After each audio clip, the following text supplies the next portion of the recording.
Praise God for this opportunity na magkakwentuhan tayo this afternoon. So far po, kamusta ang inyong weekend, Facebook family? So it's been an action-packed week. Nagsimula po nung Sunday, prayers, meeting with many senators. We went to sleep just expecting a ordinary day ng Monday. Then to God's grace and mercy, I got a call Sunday morning. Monday afternoon, nakumpleto yung 13. Dumating si Senator Bato. And only to God's grace and mercy, nagpalit ng liderato sa Senado. Then of course, tumuloy-tuloy na. I was hoping na ang ating topic ng Thursday at Friday ay ang aking privilege speech nung Wednesday na ang tawag po ay, ang pangalan po ay Bigger Picture. Let me give you the 2-minute version. So sinabi ko dun sa Bigger Picture na medyo nakatutok tayo sa politika, lalo po sa news at saka sa social media. Pero ang ordinaryong Pilipino, hindi lang siyempre political yung lens. Meron economic lens, no? O ibig sabihin, kumbaga sa salamin, yung economic lens, yung pananaw ba na kamusta ang taas ng presyo, or PTK po yung ginamit natin, presyo, trabaho, kita. Kamusta ang presyo? Abot kaya ba? Or pataas ng pataas? Kahit okay yung presyo or mataas ang presyo, may trabaho ka ba? Kasi kung wala kang trabaho, or wala kang negosyo, wala rin kita. At syempre, dinagdag din po natin yung issue ng corruption. Pinag-usapan din po natin doon na yung spiritual lens o yung sinasabi po natin morality and values. Importante po sa isang community, maging yan po ay pamilya, maging church, maging samahan ng magkakapitbahay, Tricycle Operator and Drivers Association or TODA, yan po ay maging barkada, yan po ay maging barangay, city, isang nation, yung values at yung kultura ng isang community. At pinag-usapan po natin doon na pag pinag-usapan natin ay kultura, meron tinatawag na 7 spheres or mountains, no? Yung pong family, yung pong church, yung pong government, business, education, health, at media. Ang media, kasama na po dyan ang entertainment at journalism. At pinag-usapan natin sa 7 yan, na spheres or mountains of culture, lumalabas po ang values, ang sistema, ang pang-araw-araw na buhay ng isang tao, isang pamilya, isang bansa. So let's say when we're addressing corruption, hindi lang yung investigasyon at pagkaso nun, pero yung values, may integrity ba ang sistema, may integrity ba, may value ba ang tao na wag magnakaw. In talking of all of that kasi, tayo'y naniniwala na yung pang-araw-araw na buhay ni Juan de la Cruz, ni Juana de la Cruz, ay hindi na pag-uusapan kasi syempre, maging sa Marites, maging sa official na news, maging sa chat groups, maging sa SOCMED, yung mga nagba-viral usually ay yung mga events at saka yung mga intriga. So sabi ko nga, from the search for the truth ay naging mga propaganda. For example, paulit-ulit na sinabi na kaya nagkaroon ng leadership change para pigilan yung impeachment. Pero nakita nyo naman po, Wednesday night, nung nakuha natin yung articles of impeachment, kahit na may kaguluhan sa Senate, tinapos po natin. Nung tinanong po ako ng Secretariat, tatapusin po ba natin ang pag-check niyan tonight para bukas masulatan na natin yung House? Nakiusap po ako sa kanila at sabi nila, sir, duty namin to. Despite po yung anxiety at yung trauma na nangyari dun sa barilan sa Senate. The next day, within 24 hours, pinadala na po natin sa House of Representatives. Kasama sa sulat na yan, yung order na nasa order of business sa Monday, ang articles of impeachment at magko-convene na tayo bilang impeachment court. So ulitin ko lang po clarification number 1. Walang delay. In fact, sa Monday, magko-convene na yung impeachment court. So I hope those who made a judgment, may you be a religious leader, may you be deans of law schools, may you be a private citizen. Sabi ko naman po, we accept your criticism. Dapat maging aktivista, dapat kalampagin nyo kami. Pero if you made a judgment or an accusation, let's also have the humility of saying, ay mali pala kami. Kasi kita nyo naman pala ho, hindi totoo at propaganda lang at paninira sa bagong majority na yung impeachment ang main reason na pagpapalit, di ba? Marami tayong pag-uusapan kung bakit pinalitan ang majority, kasama dyan yung direction. Tingin ko po hindi natututukan ng husto yung present crisis ng ating bansa. Fuel price crisis, crisis po sa energy, crisis po sa trust sa gobyerno. And I'm not talking about the administration alone. Trust in the legislature, in the House, the Senate, trust sa ating traditional media, trust sa social media, trust sa ating administrasyon, trust sa impeachment process. Yung tiwala ba na may mga leader tayo na ginagawa nila ang lahat ng kaya nila para mapababa ang presyo or makontrol ang inflation, or that every student ay meron pong gamit at maganda po ang direksyon ng ating educational system para may trabaho kagad. O yung tiwala po sa PhilHealth sa nangyaring mga budget scandal, or tiwala po sa DOH na parating may problema sa bidding at sa supply ng bakuna at ng gamot. Tiwala ng ating OFWs ay nasa magandang kalagayan, or that we're doing everything for their safety and welfare. May maraming issues po yan safety and welfare. Okay. So, let me clarify a second thing before I go to the main topic. I'd like to clarify na agad-agad sinecure yung CCTV sa Senate. Marami pong theories, marami pong haka-haka, maraming nagpupush ng narrative, no? Isa sa unang sinabi sa akin ni Secretary ni Secretary John Vic Remulla ay pagdating sa Senate, we will secure the Senate, we will make sure that everyone's safe. Sabi niya, Senate President, or kilala naman niya ako, so sabi niya, Alan, please make sure may access kami at na-secure yung CCTV. So as soon as I saw the Sergeant at Arms, sinabi ko na parating dito si Secretary Remulla, make sure that in front of them, makita nila yung CCTV, tapos may dalawang kopya. May kopya tayo, may kopya sila. Pangalawa ko sinabi po sa Sergeant at Arms, of course mabilis po to, so as far as I can recall, joint investigation to. Kailangan full transparency. Hindi pwede natin sabihin jurisdiction natin to, so tayo lang mag-iimbestiga. Klarong-klaro po yon na sinabi natin na to be transparent at naibigay ka agad to sa PNP at DILG. So sa lahat ng humihingi ng kopya, maging sa Office of the Ombudsman, maging sa NBI, I'll sort out the technicalities at legal later on kasi even yung sinabi ko kahapon na kung sinususpindi nyo ang aming Sergeant of Arms, I have to wait for the memo ng aming legal and to ask the other senators kasi may legal issue dyan. But ang sabi ko, to be fair, tandaan nyo na sa investigasyon, napaka-importante yung impartial.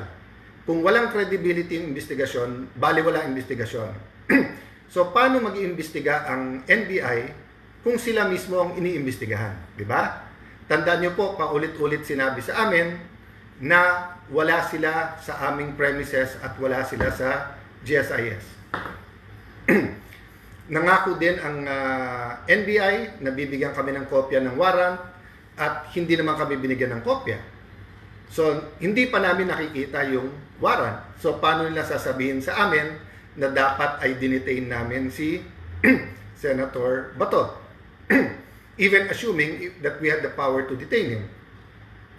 Number 3, they promised us an investigation dun sa mga nakipaghabulan na agents nila nung Monday. Hanggang ngayon, wala yon. But idadagdag ko lang yesterday, sinabi po ni ng DOJ Secretary na alam nila ang pagkilos ng NBI nung Monday at Wednesday. So of course, that's the first time I heard na alam ng DOJ yung pagkilos. Then they announced mag-iimbestiga sila. Baliktad ata, you should be part of those being investigated. Kasi iniimbestigahan nga yung ginawa ng NBI. So kung alam nyo, ba't hindi kayo nagsalita? So, hindi yan ang topic ko ngayon hapon, but eto lang iwanan ko sa inyo. If you wanna be the good guys, or you wanna be the bida, hindi pwedeng ikaw ay kontrabida. Okay? So, klaro yon. Hindi pwedeng sasabihin mo, mag-iimbestiga para malaman ang katotohanan, tapos ikaw pala yung dapat imbestigahan. That's precisely why I allowed the DILG and PNP, kasi hindi naman pwedeng Senate lang ang mag-iimbestiga. Dapat malaman din nila. But, one point lang, no, may napanood ako, I hope that wasn't AI. I know that reporter or news anchor sa isang radio station, tinanong niya si General Aberin, isang kilalang general with integrity na sa labas, tinanong na, "Sir, kung ito ay isang residence at may warrant of arrest ka, sigurado pinasok nyo na yung residence na yon." Hindi nga department ng gobyerno ang Senado. Ito ay isang branch of government. There are 3 branches of government: executive, legislative, and judicial. Sige nga, subukan nyo na armado kayo, pumunta kayo sa DOJ, tapos paalisin kayo ng Lunes. Sabihin nyo, wala kayong agent doon. Balikan nyo ng Wednesday na meron kayo, tactical gear kayo at may dala kayong mahabang barel. Tignan po natin kung masaserve nyo basta doon sa loob o kung yung marshals nila ay kikilos. Or pumunta kayo ng Malacanang. Huwag nyo na sabihin presidente, sabihin nyo may isang official sa Malacanang na magsaserve kayo ng warrant. Sa Malacanang gawin, hindi kayo mag-coordinate sa Office of the Executive Secretary or sa PSG. Tignan natin kung hindi magkaputukan doon o hindi magkaroon ng warning shot, di ba? So, let's not confuse the public. Di ba? So, kung halimbawa yung isang senador who should act like an ordinary citizen, let's say, umorder ng pansit, yung uunahan niya sa restaurant or sa kalenderya ang isang ordinary citizen, yun, valid sabihin yun na porque senador ka, uunahin ka. Hindi ba dapat just like an ordinary citizen, nakapila ka? Pero yung sasabihin mo mag-serve ka ng warrant of arrest sa loob ng Senado, sasabihin mo this is like a private residence. Kunting aral-aral naman. Napakabigat ng implication sa publiko kung tuturuan natin sila ng mali. It seems like an ordinary question, pero mabigat tong question na to, no? Same thing, kung sasabihin mo na, ba't ka magpapaputok dyan? Warning shot ba, ganyan? This is not an ordinary police situation in the street. We were on high alert the whole day. Wednesday, nakipaghabulan sa senador. We are a branch of government. And I'm not protecting any senator here. We're protecting the integrity of the Senate, the integrity of our Philippine Constitution. This is not about men or women or politics. This is about laws. It is about our democracy. It is about our Constitution. Okay?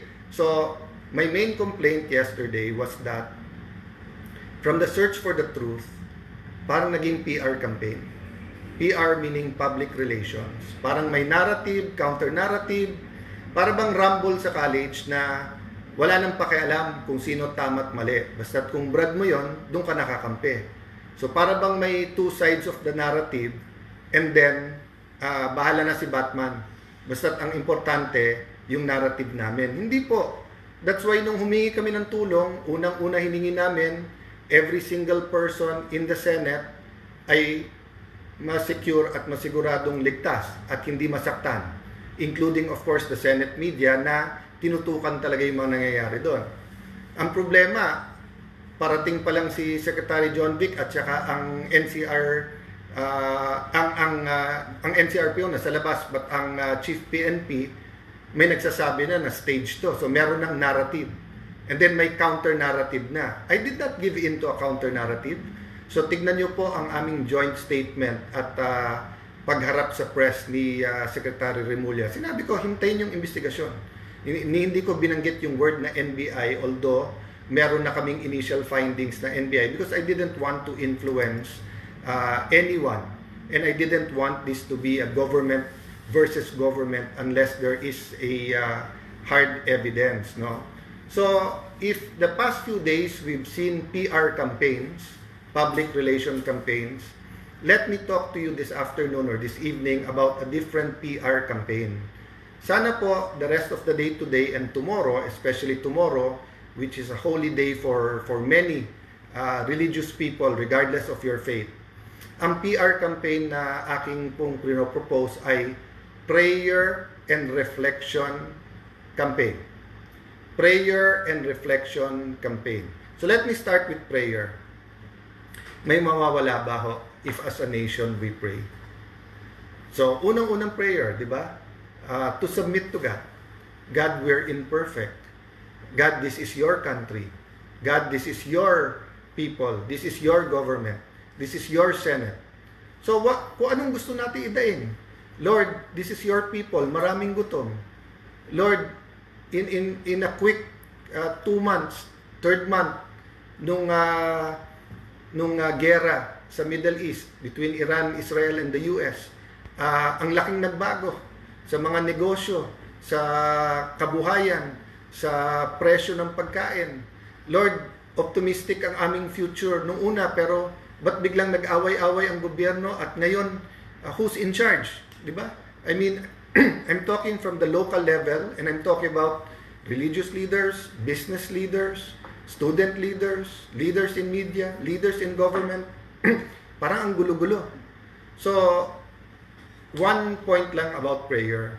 Some people believe, and I'm equally guilty of that when you pray, you're talking to God. Part of prayer is meditating on His Word and receiving His answer. His answer can come but through calmness and quiet.